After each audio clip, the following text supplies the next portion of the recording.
Assalamualaikum warahmatullahi wabarakatuh. Bismillahirrahmanirrahim. Wassalatu wassalamu ala rasulillah amma ba'du. Selamat berjumpa kembali.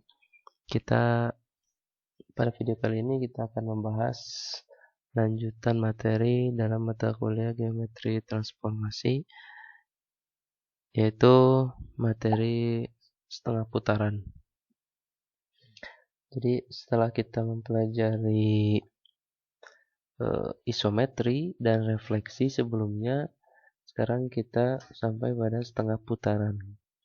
Ya, sebenarnya setengah putaran ini sama saja dengan refleksi terhadap titik.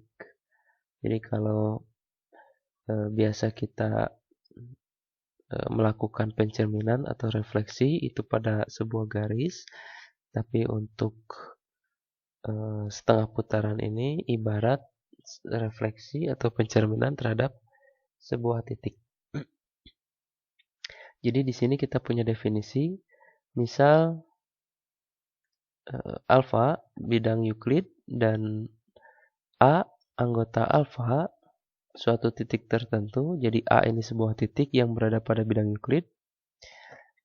Kemudian setengah putaran pada titik A adalah fungsi SA. Jadi kalau kita menemukan SA ini artinya setengah putaran terhadap titik A. Setengah putaran terhadap titik A. Yang didefinisikan untuk setiap P anggota alfa. Jadi untuk sembarang titik P yang ada di bidang Euclid alfa itu berlaku jika P-nya sama dengan A, maka SAP sama dengan A. Sama seperti isometri dan refleksi, kalau titiknya itu dipetakan oleh setengah putaran terhadap titik A, dan titiknya itu sama dengan titik patokannya, maka hasil petanya adalah titik itu sendiri.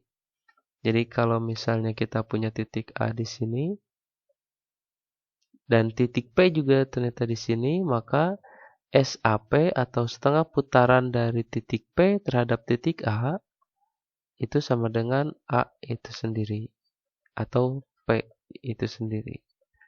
Sama dengan A sama dengan P. Oke. Nah, di setengah putaran juga berlaku jika P tidak sama dengan A, maka setengah putaran titik P terhadap titik A itu sama dengan Q. Sehingga A menjadi titik tengah dari ruas garis PQ. Jadi kalau titiknya berbeda, jadi kita punya patokan titik A, ini kita punya di sini titik P, maka peta dari P adalah sebuah titik Q. Peta setengah putaran titik P terhadap titik A adalah sebuah titik Q. Titik Q-nya di mana? Titik Q-nya adalah titik di mana terjadinya ruas garis PQ dengan A sebagai titik tengah. Kalau kita mau jadikan A sebagai titik tengah, maka kita harus membuat jarak yang sama antara P ke A dengan A ke Q, gitu ya. Ya, ini anggaplah sama gitu. Kira-kira di sini. Sehingga titik P ini akan dipetakan oleh setengah putaran terhadap titik A ke titik Q yang berada di sini. Sehingga A ini menjadi titik tengah gitu ya. Jadi kalau misalnya A-nya di sini, ini titik P-nya di sini, maka petanya adalah kira-kira di sini. Dengan PA sama dengan AQ. Gitu. Yaitu setengah putaran. Jadi kalau misalnya kita pakai angka, kita ambil contoh saja ya, misalnya contoh kita punya titik A misalnya 1,3 dan kita punya titik P misalnya 4,2. Jadi kalau misalnya setengah putaran ini menjadikan satu titik patokan seperti titik A ini sebagai titik tengah, maka kita bisa gunakan rumus titik tengah. Masih ingat ya? Jadi ujung tambah ujung dibagi 2. Itu adalah titik tengah. Contoh saya punya A, P, saya punya misalnya B di sini min 2,1 gitu ya. Setengah putaran titik A misalnya terhadap titik P. Jadi titik tertentunya kita ambil titik P misal di sini. Ini sama saja dengan sebuah titik yang menjadikan titik P sebagai patokan ini titik tengah. Jadi kalau digambarnya kira-kira ini ya, ini nggak ada koordinatnya. Kalau di sini titik A, titik P-nya di sini, maka dia akan dipetakan ke ya kira-kira di sini lah. Satu titik misalnya saya kasih nama titik Z misalnya di sini. Ini petanya. Titik Z. Nah, koordinat Z-nya berapa? Ini bisa kita cari. Seperti rumus titik tengah, kalau misalnya saya punya di sini X2, Y2, ini X1, Y1, ini X3, Y3, maka X3 itu sama dengan apa? Sorry. X2 itu kan X1 X1 tambah X3 per 2 kan begitu ya. Jadi kalau kita mau menentukan X3 itu 2X2 min X1. Begitupun dengan Y3. 2Y2 min Y1. Sehingga untuk menentukan Z, Z ini kita punya X1Y1-nya adalah A, X2Y2-nya adalah P. Sehingga Z itu sama dengan katakanlah X3Y3 ya. X3-nya sama dengan 2X2. X2-nya adalah P. 2 dikali 4 min X1-nya adalah A. 8 min 1 sama dengan 7. Oke, mudah ya. Ya, 3-nya sama dengan 2 dikali P 2 dikurangi 3 sama dengan 4 dikurangi 3 sama dengan 1. Jadi Z-nya kita punya ini koordinatnya 7,1. Nah, jadi ya kalau digambar masih di kuadran 1 ya. Masih di kuadran 1. Begitupun dengan yang lainnya misalnya S A B gitu ya. SAB ini berarti apa? X3-nya berarti apa? X3-nya sama dengan 2 dikali X2-nya apa? X2-nya titik tengahnya yaitu A. Berarti dikali 1 dikurangi X1-nya yaitu B min 2. Berarti berapa nih? 2 plus 2 sama dengan 4. Y3-nya 2 dikali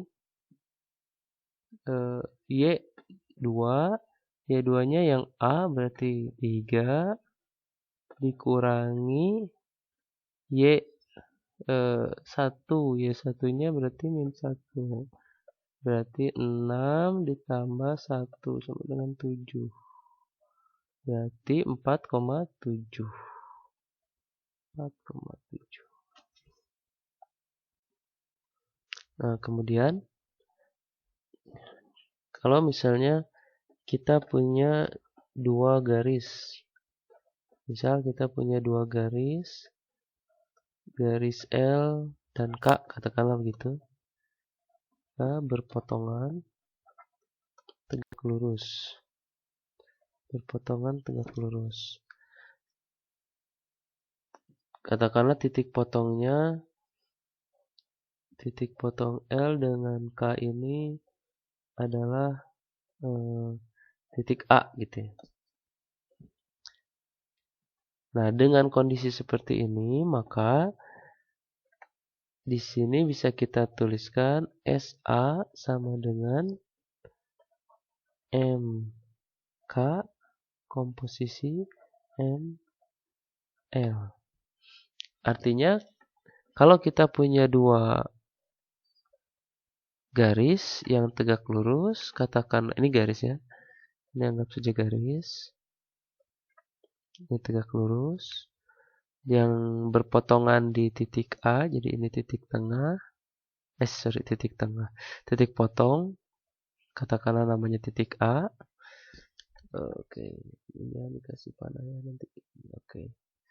Katakanlah namanya titik A, ini titik potongnya.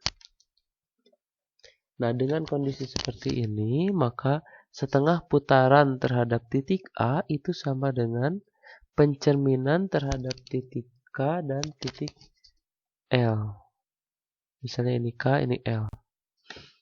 Ya, atau terbalik juga boleh. Pencerminan terhadap titik L dan titik K, pencerminan terhadap garis L dan garis A itu sama saja dengan setengah putaran terhadap titik A atau titik potong antara dua garis tersebut. Gitu. Jadi gini, misalnya gini, saya punya di sini katakanlah sebuah titik P. Titik P ini dicerminkan terhadap garis L. Berarti kan hasilnya ke bawah sini ya. Nah, taruhlah ini namanya P1, petanya P aksen. P aksen ini kemudian dicerminkan kembali terhadap garis K. Berarti petanya di sini kan, kira-kira di sinilah. Ini P double aksen. Nah, ini setelah si P ini setelah dicerminkan terhadap L dan terhadap K, itu ternyata sama saja dengan P ini dipetakan oleh setengah putaran terhadap titik A, di mana titik A ini adalah titik potong antara garis K dengan garis L. Gitu ya. Kebayang ya? Jadi SAP itu sama saja dengan MK komposisi ML terhadap titik P. Titik P yang dicerminkan terhadap garis L, kemudian dicerminkan kembali terhadap garis K. Oke, katakanlah ini sebuah teorema, maka kita akan membuktikan teorema ini secara aljabar. Jadi, kita anggap perpotongan atau garis L dengan garis K ini, karena dia berpotongan secara tegak lurus, maka bisa kita anggap si garis L dengan garis K ini membentuk satu sistem ortogonal, atau yang biasa kita kenal sebagai koordinat Kartesius. Cuma secara umum, kita katakan bahwa ini merupakan sebuah sistem ortogonal. Artinya, kita bisa menganggap si A itu sebagai titik asal. Katakanlah ini K, ini L, dengan titik potong titik A sebagai titik asal atau 0,0, agar mempermudah kita menentukan posisi atau koordinatnya. Jadi, misalkan saya punya titik P, ini anggota alfa, dengan koordinat P-nya katakanlah X, Y. Ini titik sebarang. Kalau sebarang bisa dimanapun ya. Saya tulis di sini saja, biar mudah. X, Y. Oke. Kita akan membuktikan ini satu-satu secara aljabar. Jadi, P ini kalau dipetakan oleh setengah putaran jadinya apa? P ini kalau dicerminkan terhadap garis L dan garis K jadinya apa? Apakah hasilnya sama atau tidak? Kita lihat secara setengah putaran. Jadi kita akan menentukan SAP. SAP.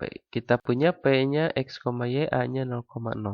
Katakanlah setengah putarannya hasilnya misalnya ini titik Q, misal ya, titik Q A, B. Sehingga ini titik Q, misalnya A, B. Sehingga kita bisa menentukan nilai A-nya dan nilai B-nya. Karena A-nya sebagai titik tengah antara P dengan Q, maka bisa kita tulis titik X-nya dulu ya. 0, titik tengah itu kan 0 sama dengan X plus A begitu ya, dibagi 2 kan gitu ya. Titik tengah sama dengan ujung-ujung bagi 2. Sehingga kita bisa tuliskan di sini 0 sama dengan X plus A. Artinya A sama dengan min X. Oke. Jadi di sini kita punya A-nya sama dengan min X. Dan kita akan dengan cara yang sama kita dapatkan B-nya sama dengan min Y. Oke. Nah, setengah putarannya sudah kita dapatkan nilainya, artinya SAP itu sama dengan min X, min Y. Apakah hasil pencerminan terhadap L dan K juga sama? Kita lihat. Nah, untuk membuktikan yang pencerminannya, berarti akan ada dua kemungkinan.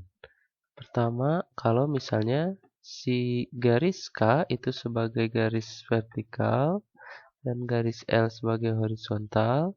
Kemungkinan kedua, kalau misalnya garis K-nya sebagai horizontal dan L sebagai vertikal. Maka untuk kasus pertama, kalau saya punya titik P di sini dengan koordinat X, Y, MK komposisi MLP ini bisa kita cari P-nya dulu dicerminkan terhadap garis L. Jadi P dicerminkan terhadap garis L, itu dia akan berada di sini kan? Atau katakanlah P aksen. P aksennya itu akan sama dengan X, min Y. Sehingga MK dari MLP atau hasil pencerminan terhadap garis K, hasil pencerminan terhadap garis K dari P aksen ini akan berada pada posisi ini atau koordinat ini. Koordinatnya yaitu negatif X, negatif Y. Itu kasus pertama. Kasus kedua P-nya di sini, maka M K komposisi M L P, berarti kita mencari pencerminan titik P terhadap garis L atau ML. P-nya itu sama dengan, berarti ini kita cerminkan terhadap garis L, dia akan berada di sini kira-kira. P aksennya di sini, P aksen di sini, maka koordinatnya adalah min X, Y. Kemudian min X, Y ini kita cerminkan terhadap garis K. MLP sama dengan ini kita cerminkan terhadap garis K kira-kira di sini P double aksennya posisi ini yaitu min X, min Y. Sehingga dari dua kemungkinan ini ternyata hasilnya sama saja. Min X, min Y. Sama seperti setengah putaran tadi. Min X, min Y. Sehingga benar bahwa SA itu sama dengan MK komposisi ML. Artinya kalau ada pencerminan berturut-turut terhadap dua garis yang saling tegak lurus, maka akan sama saja dengan setengah putaran terhadap titik yang menjadi titik potong dari dua garis tersebut. Sehingga menentukan petanya lebih mudah. Tidak perlu menentukan peta dengan dua kali pencerminan, tapi cukup sekali dengan cara menentukan setengah putarannya. Oke? Nah, itu nanti kita akan coba di soal. Nanti akan saya berikan soalnya. Untuk pertemuan hari ini kita cukupkan kesekian. Jika ada yang ditanyakan, silakan. Kita tutup. Subhanakallahumma bihamdika asyhadu an la ilaha illa anta astaghfiruka wa atubu ilaik. Assalamualaikum warahmatullahi wabarakatuh.